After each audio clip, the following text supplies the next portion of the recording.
দেশের এখন যে পরিস্থিতি তাতে কি কেউ মনে করেন যে কোনো অভ্যুত্থান হইতে পারে বা গণবিক্ষোভ, গণ আন্দোলন হইতে পারে? তেমনটা কিন্তু আমি জানি না আপনারা মনে করছেন কিনা? আমার মনে হয় না। মানুষ হতাশ, মানুষ আশাবাদী হতে পারছে না। সেই বিষয়গুলো হয়তো স্পষ্ট। কিন্তু গণঅভ্যুত্থান হবে এমন পরিস্থিতি কিন্তু তৈরি হয়নি।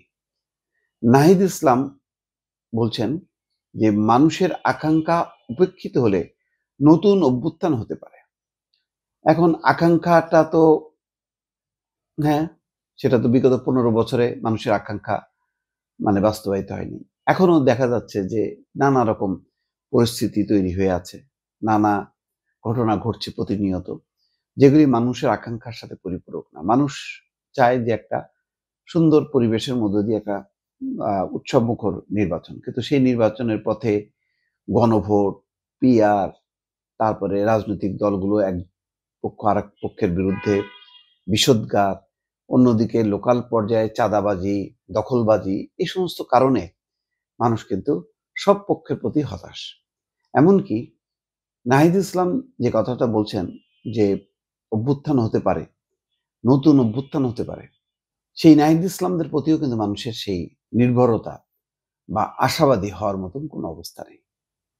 অর্থাৎ আগে তাদের ডাকে যেভাবে লক্ষ জনতা হাজির হতো, এখন কিন্তু লক্ষ জনতা কেন হাজার জনতাও কিন্তু এখন আর পাশে আসছে না। এটা হলো বাস্তবতা। সুতরাং হয়তো এইভাবে চলতে, চলতে একসময় মানুষ বিরক্ত হয়ে নতুন কোনো নেতৃত্ব বেছে নিতে পারে। কিন্তু সেই জায়গায় নাহিদ ইসলামদের অবস্থাটা কোথায়? আমি নাহিদ ইসলামদের উপর যেই মানুষের আগে যেই আস্থা ছিল, ভরসা ছিল, সেই জায়গাটা আমি কিন্তু এখন আর দেখি না। বরং হতাশ হইছে, তাদের অনেকেই বিতর্কিত হইছে।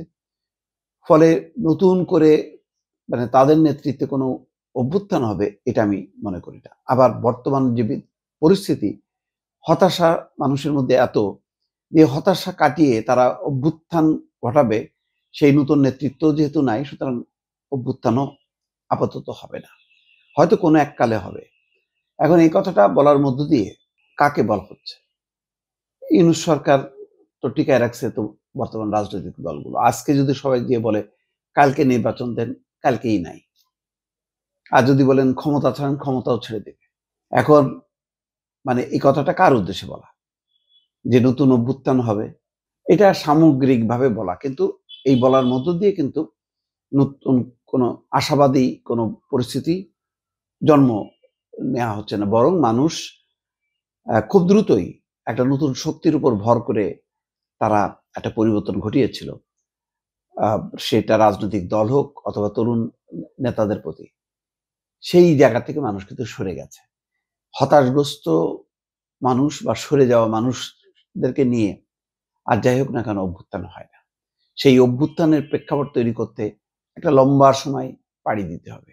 তার জন্য নিশ্চয়ই অপেক্ষা করতে হবে। বললেই কিন্তু চট করে একটা অভ্যুত্থান হয় না। প্রতি মাসে, মাসে, বছরে, বছরে অভ্যুত্থান হয় না। অভ্যুত্থান হইতে দেখেন অনেক উপাদান থাকা সত্ত্বেও ১৫টা বছর পর এসে তারপরে অভ্যুত্থান হইছে। ১৫টা বছর অপেক্ষা করতে হইছে। ফলে পরবর্তী অভ্যুত্থান হইতে কত বছর সময় লাগবে সেটা আমরা কেউ জানি না।